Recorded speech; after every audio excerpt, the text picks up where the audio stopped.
41절입니다. 블레셋 사람이 방패든 사람을 앞세우고 다윗에게로 점점 가까이 나아가니라. 그 블레셋 사람이 둘러보다가 다윗을 보고 업신여기니 이는 그가 젊고 붉고 용모가 아름다움이라.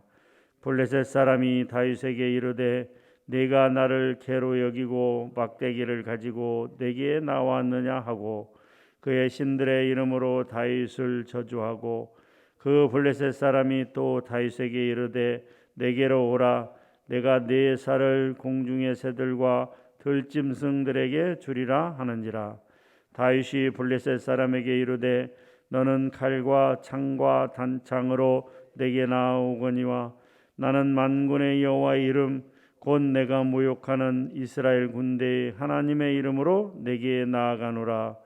오늘 여호와께서 너를 내 손에 넘기시리니 내가 너를 쳐서 내 목을 베고 블레셋 군대의 시체를 오늘 공중의 새와 땅의 들짐승에게 주어 온 땅으로 이스라엘의 하나님이 계신 줄 알게 하겠고 또 여호와의 구원하심이 칼과 창에 있지 아니함을 이 무리에게 알게 하리라.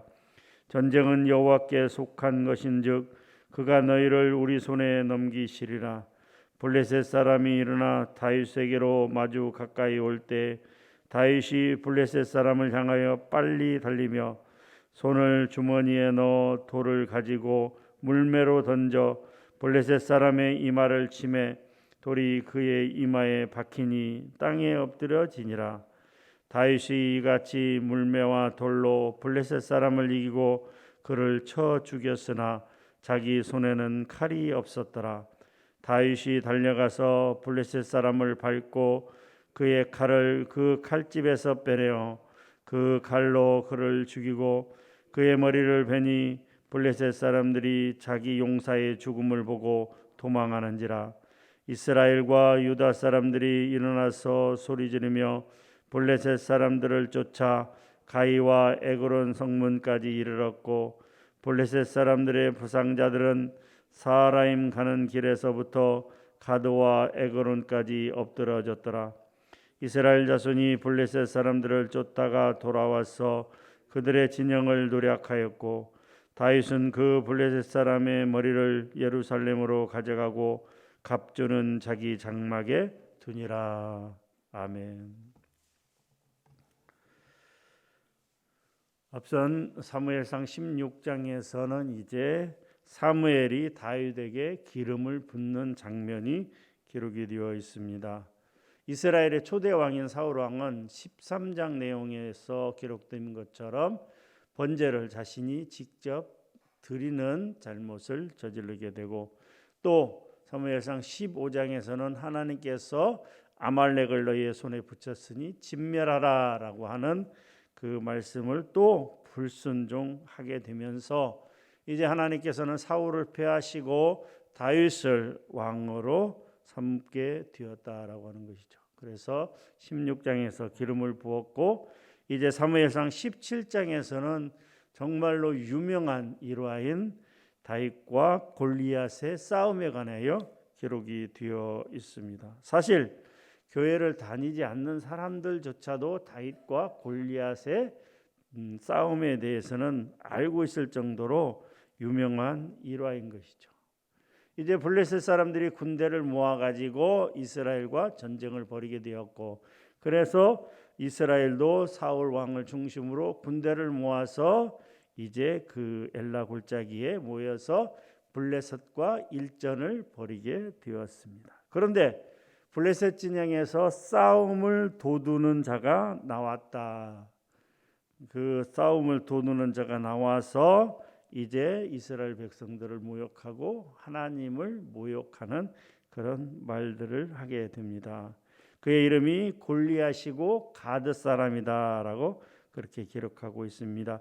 그의 키는 6규빗 한 뼘이요라고 그렇게 기록하고 있는 걸로 봐서 한 규빗은 보통 45cm에서 50cm 정도를 예상해 볼 때 거의 약 3m 정도 되는 거인이었다라고 그렇게 기록하고 있습니다. 또 가드 지역은 술자는 틀이라는 이름을 가지고 있는데요. 블레셋 주요 5 성읍 중에 하나이면서 또 가나안 정탐 때 또 여호수아가 가나안 땅을 정복할 때 있었던 아낙 자손이 거인족이었던 아낙 자손이 거주하는 땅이었습니다. 그렇기 때문에 골리앗도 아마 아낙 거인족인 아낙 자손의 후손이 아닐까 그렇게 추정하고 있습니다.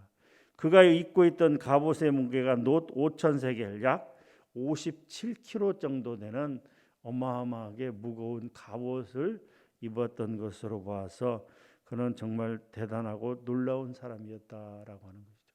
그 골리앗이 나와서 이스라엘 백성들을 향해서 소리칠 때 너희 중에 한 사람을 택하여 내려보내라. 그래서 나와 너희 이스라엘 군사 한 사람이 싸움을 해서 내가 그를 이기면 너희가 우리의 종이 되고 만약에 내가 그 사람에게 패하고 죽으면 우리가 너희의 종이 되리라 라고 그렇게 이야기합니다.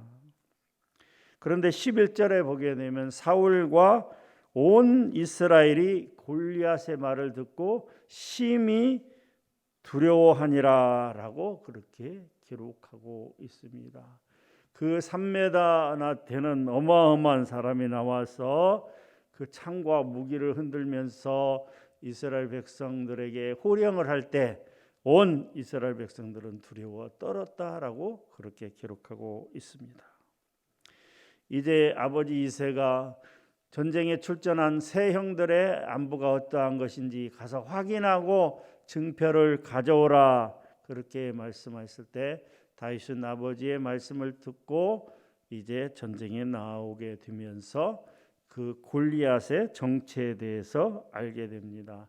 다윗은 살아계시는 하나님을 모욕하는 이 골리앗의 말을 참지 못하고 사울 왕에게 자기가 나가서 싸우겠다 이렇게 자원을 하게 되는 것이죠. 그런데 다윗이 골리앗을 상대하러 나갈 때 했던 말이 우리에게 참 은혜가 되고 있는 것입니다. 45절에서 47절 말씀입니다. 45절에서 47절 말씀을 한 번만 더 같이 읽어보도록 하겠습니다. 시작. 다윗이 블레셋 사람에게 이르되 너는 칼과 창과 단창으로 내게 나아오거니와 나는 만군의 여호와의 이름 곧 내가 모욕하는 이스라엘 군대의 하나님의 이름으로 내게 나아가노라.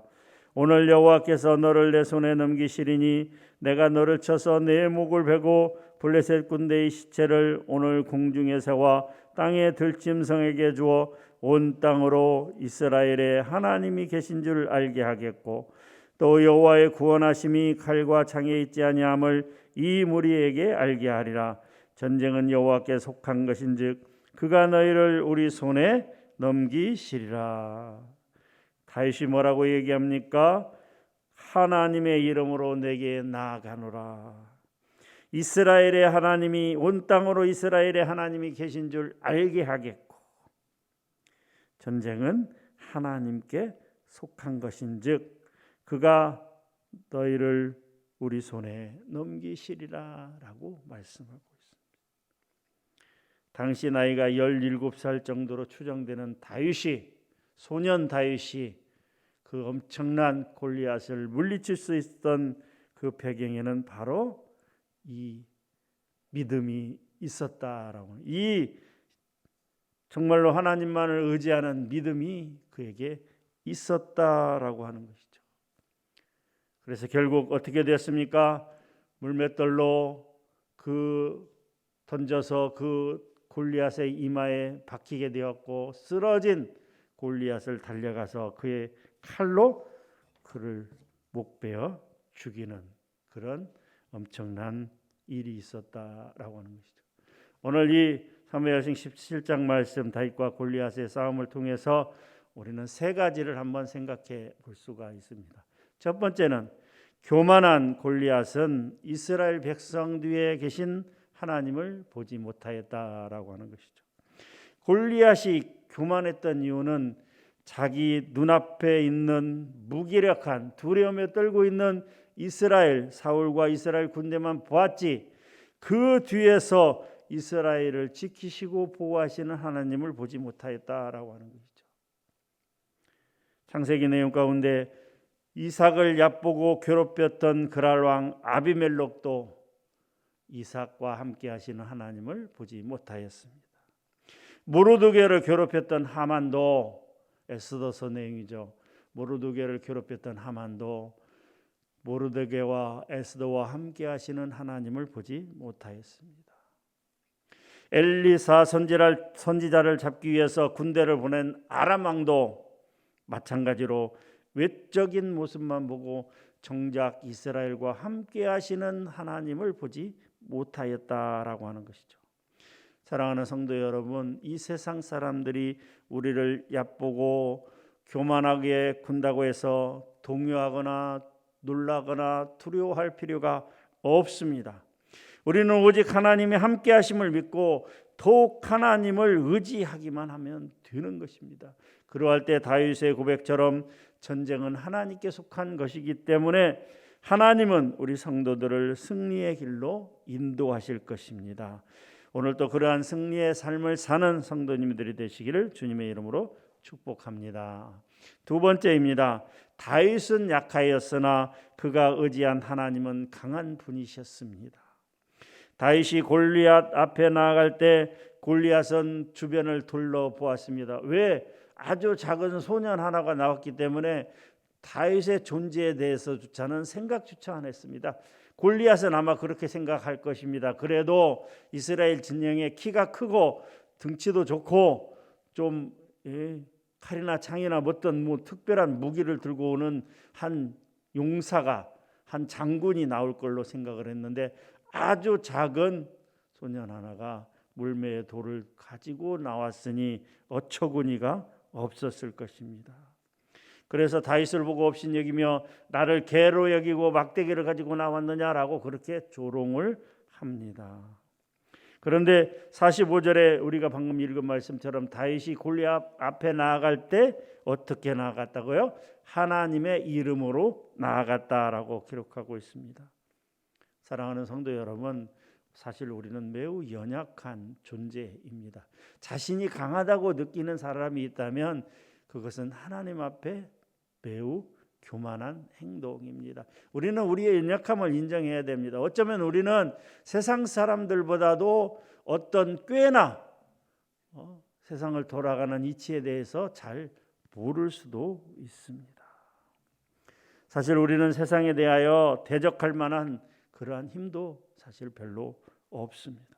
세상은 매우 강한 존재이며 세상의 배후에는 악한 사탄과 그의 무리들이 있는 것입니다. 그렇습니다. 우리는 약하지만 우리에게는 하나님이 계신 것입니다. 이 세상 그 어떤 것보다도 사탄이나 모든 악한 세력보다도 훨씬 더 비교할 수 없을 정도로 강한 하나님이 계시다라고 하는 것입니다. 우리가 이 악한 세력들과 싸워 이길 수 있는 비결은 다윗의 고백처럼 하나님만을 의지하는 것뿐입니다. 다윗은 약하였으나 그가 의지한 하나님은 강한 것처럼 우리는 연약하나 우리가 의지하는 하나님은 매우 강한 분이다라고 하는 사실인 것입니다.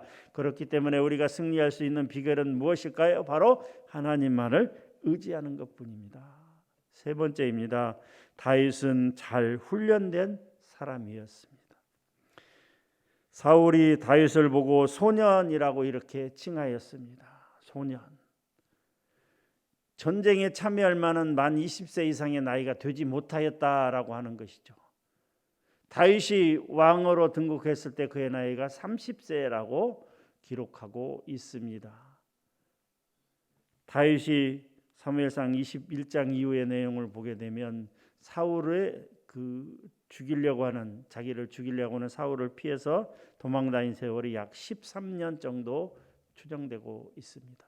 그렇기 때문에 골리앗과의 싸움에서 나아갈 때 다윗의 나이는 불과 17, 18 전후로 혹은 15 이렇게 추정하고 있기도 합니다. 그러나 다윗은 먼저 믿음의 훈련이 잘 되어 있던 사람이었습니다. 그의 아버지 이새를 통해 하나님의 말씀을 잘 알았고 믿고 행동하였다라고 하는 것입니다. 17 소년의 입에서 이런 말씀이 나오는 것 자체가 놀랍지 않습니까? 나는 하나님의 이름으로 내게 나아간다. 이 온 땅에 이스라엘에 하나님이 계신 줄 알겠고 전쟁은 하나님께 속한 것이니 어떻게 17 소년이 이런 이야기를 할 수 있겠습니까? 그의 스스로 깨달았을까요? 아니죠. 그의 아버지 이새를 통해서 그 또 할아버지를 통해서 들은 하나님의 말씀, 그것을 마음에 새기고 또 그것을 실천하기 위해서 애썼던 사람이었다라고 하는 것이죠. 또한 다윗은 이제 목동으로서 아버지의 가족의 그 양들을 잘 지키기 위해서 양들을 먹으려고, 어린 양을 먹으려고 사자나 그런 동물들이 나오게 되면 곰들이 와서 양떼에서 새끼를 물어가면 따라가서 그것을 치고 또 그 입에서 새끼를 건져내었고, 그것이 일어나 나이를 해하고자 하면 그 수염을 잡고 쳐 죽였다라고 사울에게 고백했던 것처럼 그는 물맷돌을 잘 쓰는 훈련을 받았다라고 하는 것이죠. 다윗은 신앙적으로 잘 훈련되어 있었습니다. 또한 다윗은 일상생활에서도 양떼를 지키기 위해서 물맷돌을 사용하는 것이 훈련이 되어 있었다라고 하는 것이죠. 사랑하는 성도 여러분, 하나님께서는 잘 훈련된 자를 쓰시는 분이십니다. 하나님께서는 미리 준비된 자를 하나님 적재적소에 필요한 곳에 쓰시는 분입니다.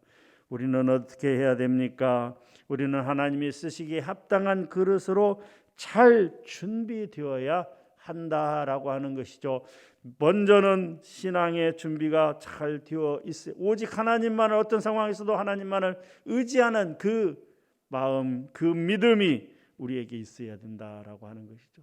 또한 하나님께서는 교회 일에 관하여 또 여러 가지 하나님의 일에 관하여 필요한 자를 들어서 쓰실 때 먼저 훈련된 자를 쓰시기도 합니다. 물론 하나님이 쓰시고자 할 경우에는 훈련되지 않은 사람을 먼저 훈련시켜서 쓰기도 하지만 먼저는 하나님께서 잘 훈련된 자를 쓰신다라고 하는 것이죠. 사랑하는 성도 여러분, 우리는 그렇기 때문에 잘 훈련되어야 된다라고 하는 것입니다. 우리가 어느 곳에 있든지 간에, 우리가 어떤 환경에 처하든지 간에 우리는 묵묵히 우리의 일을 최선을 다해서 감당해야 되는 것입니다. 교회 일이나 세상 일이나 우리가 어떤 일이든지 간에 최선을 다해서 묵묵히 우리의 일을 감당할 때 하나님께서는 우리를 들어 쓰신다라고 하는 것입니다. 하나님의 사용을 준비하며 잘 훈련되는 그런 성도님들이 되시기를 주님의 이름으로 축원합니다. 하나님 감사합니다. 오늘 사무엘상 17장 말씀을 같이 나누었습니다. 그렇습니다. 오늘 말씀을 보면서 우리는 먼저 세 가지를 생각해 보게 됩니다. 악한 교만한 골리앗은 이스라엘 백성 뒤에 계신 하나님을 잘 보지 못하였고, 또 다윗은 약하였으나 그가 의지한 하나님은 강한 분이셨고, 다윗은 잘 훈련된 사람이었다라는 내용으로 은혜를 나누었습니다. 이러한 다윗의 믿음이 우리의 믿음이 되기를 원합니다. 하나님만을 의지하며 하나님과 함께하며 하나님의 인도하심 가운데 나아가는 우리 모두가 되게 하여 주시옵소서. 감사합니다. 예수님의 이름으로 기도하옵나이다. 아멘.